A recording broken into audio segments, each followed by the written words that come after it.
We are tied in a single garment of destiny, Dr. King wrote from a jail cell in Birmingham.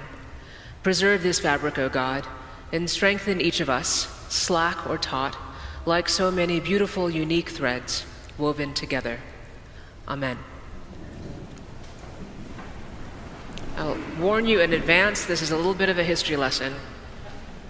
On September 21st, 1802, in Philadelphia, Bishop William White ordained Absalom Jones to be a priest in the then only 8-year-old Episcopal Church. Absalom Jones was a free black man in the newly established United States of America. He was born in 1746 in Delaware as an enslaved person. As an adult, he purchased the freedom of his wife and child, and let us be horrified by that for a moment. And then he bought his own freedom. He bought himself and became a community leader in Philadelphia. Philadelphia at the time was the capital of the United States of America. That would become impossible to do later in his children and grandchildren's lifetime. And we are reminded that history has not always moved forward towards justice. So here's your historical side note, and you could argue the entire sermon is, but here's the one I'm mindful of.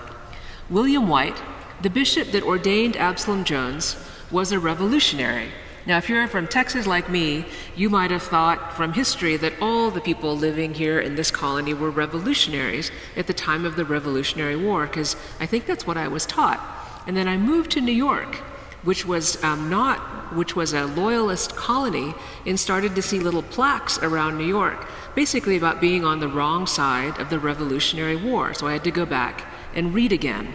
So William White, and it matters, was a revolutionary. He was a chaplain to the Continental Congress. He wrote the Constitution of the Episcopal Church, which establishes a similar governance for the church as for this country because it was being written at the same time by some of the same people. And William White was our first presiding bishop. He, along with Samuel Provost, was made bishop in 1787 by the archbishops of Canterbury and York. They went to England to have this done, to plead for bishops for this new colony and country. These American bishops were the first Anglican bishops for a nation outside of Britain, and a former colony at that, because why would there be Church of England bishops anywhere else, you would wonder, right? So White for Pennsylvania, Provost for New York, and Seabury for Connecticut. Samuel Seabury, interestingly, not a revolutionary but a loyalist, was ordained by the Scottish Episcopal bishops in 1784, so a little bit earlier. So this is just the beginning of the church. He is there at the very beginning. And whether we should have a king or not has been a concern among us about which we did not agree from the very beginning. It is also said that Absalom Jones was the first black Mason and the first black Masonic Grand Master. I don't know if that's true, but it's there on the Googles, and there is definitely a Mason symbol on his gravestone. Now, I know there are Masons in this room, and I don't completely understand it, but it comes from stonemasonry, and it says that, what I have read is that when the cathedrals were being built in Europe, these guilds of masons, skilled craft people, artisans, would gather to build these cathedrals over generations, and were free people, freemen, who were being paid salaries, and so were deciding how to put life together, people not tied to the land or tied to a feudal lord. It would make sense that that would really take root here in this country. And now these are civic organizations committed to developing character, a life of service, and leadership. So what I take from that is Absalom Jones was a community leader in every way possible. And like many in that time of so much possibility in this land, he was an abolitionist. There were many black and white abolitionists at the time.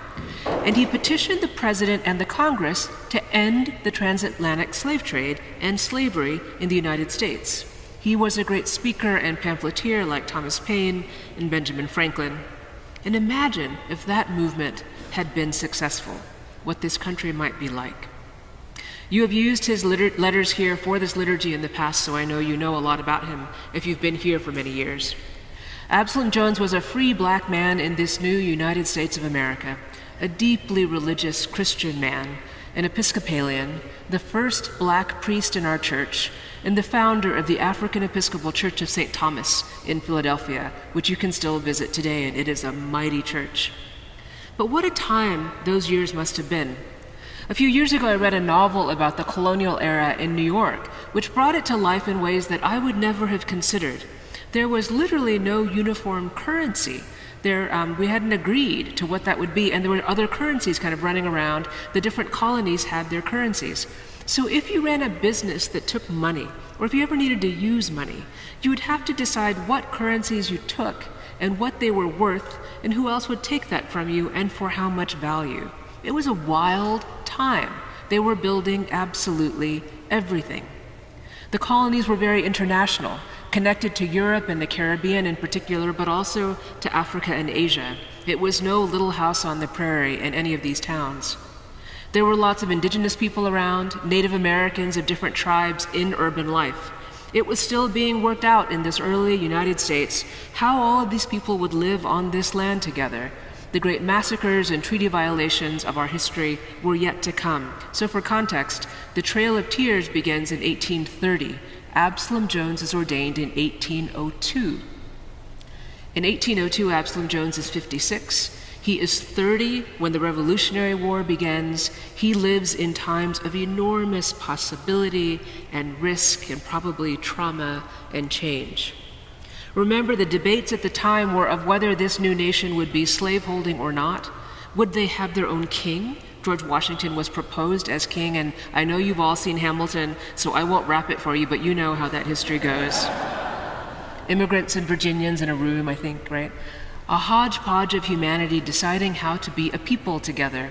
At a time when kings and emperors had people, there were kingdoms. But the idea of a nation was new, a nation separate than a king.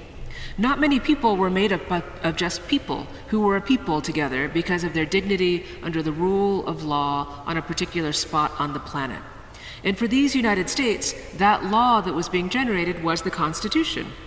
William White decided that the Protestant Episcopal Church in the United States would also be a church of laws. We call our laws canons, that gave power to the people, formed, he wrote, to function like the church of the 2nd and 3rd centuries, electing its bishops in houses of clergy and lay people, not appointed by the emperor or the crown, as in England. It matters, these legal details that Absalom Jones spent his life fighting for. The legal detail of your dignity of the law is also a theological understanding. It is spiritual, defining who is a person, a whole person. Or if your authority comes from a crown, the crown is anointed by God, is what they thought at the time, and that can use divine right to cover tyranny, blessed by God. Or if God works through the people to call up one another's gifts, then God is among us, the Spirit among us. It matters a lot how we think it works. It is important to remember in these times that those founding revolutionaries were trying, and failing at times, but trying, to order a government true to the intended order of things, natural law, the dignity of the citizen, as Absalom Jones argues, is because of their dignity before God, equality and freedom and protection because God wills it, and the law should reflect God's good ordering of God's creation. Now, we don't use that kind of language as the church in this very diverse society these days, but you can imagine those heady times of deciding together what the future would be, building a new thing, legally shifting the dignity of the earthly monarch chosen by God to the people, beloved of God, literally looking around for the best thinking and the most true and right and beautiful ideas to write a new way to live, to believe those words would have power. Absalom Jones and Richard Allen and their communities of Black people were doing the same in Philadelphia from the beginning of this nation and this church. So let us remember today, when a vile racism is resurgent in our nation, that Black Americans are not new here, nor always enslaved or oppressed, but free from the beginning, and integral to the making of this nation and this church, even if their arguments for equality and justice under the law, like the biblical prophets, were generations ahead of their time and not yet realized. Let us remember that history has dragged us back and propelled forward on matters of human dignity, and that does not diminish the everlasting truth of the witness of the gospel of Jesus Christ, that we must love one another as friends, as equals, made for freedom. We are a church of loyalist and revolutionary, freedom fighter and landowner, indigenous and immigrant, rich and poor, and most of us some combination or somewhere in the middle, some complexity of all of those categories. And even if we can't feel it now, we too stand at the heart of a changing time. New words, new ways of being, rising up from the hinterlands and the young, the earth itself, rattling the way that things have been. Some of them casting around for older generations like those old bishops to see and bless the holiness new in them. Not at all clear what the future will look like, but sure of who we are. I know some of you, because you have told me, are worried for your job or your children's jobs right now. The President's proclamations are hitting us hard right here at St. Luke's. It is our neighbors who fear deportation. We are not worried here about which sports teams our kids want to be on. They're kids, after all, and it's sports. But we are worried about who might be bullied or afraid. You don't have to be ashamed here of finding yourself under attack right now. We all know that's wrong.